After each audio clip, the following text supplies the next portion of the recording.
मैत्रिणींनो, दिवाळीची साफसफाई झाली असेलच आणि आता शॉपिंग पण झाली असेलच. मग आता आपण दिवाळीच्या फराळाला लागूया. नेहमीपेक्षा नवीन नवीन पदार्थ बनवूया. चोरापल्ली हा पदार्थ तर तुम्ही नक्कीच बनवा या दिवाळीत.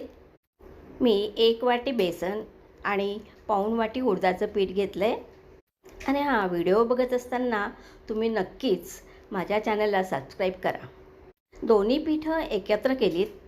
चिमूटभर सोडा, थोडंसं मीठ चवीपुरती आणि तेलसुद्धा थोडंसंच. आणि आपण हे घट्ट भिजवून घेणार आहोत. पाणी खूप कमी लागतं बरं का, थोडं थोडं घालतच तुम्ही भिजवा, म्हणजे छान भिजवल्या जाईल. सेम आपण पापड बनवतो ना त्याप्रमाणेच पीठ भिजवायचं आहे. हे थोडं चिकट असतं त्यामुळे थोडा वेळ लागतो, पण होऊन जातं. आता चोरापल्ली म्हटलं की तोंडाला पाणी नक्कीच सुटतं. आणि बघा, पाहिजे त्या आकारात तुम्ही बनवू शकता. मी ह्या 3 प्रकारात बनवलं आहे.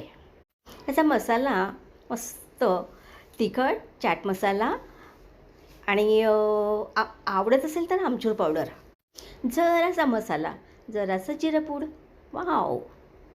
आणि गरम असतानाच त्याच्यावर हा मसाला भुरभुरायचा, म्हणजे तो त्याला छान चिटकतो. याला तेलसुद्धा जास्ती लागत नाही बरं का. मग बनवा की तुम्ही हा पदार्थ, चोरापल्ली. वाव, मस्त.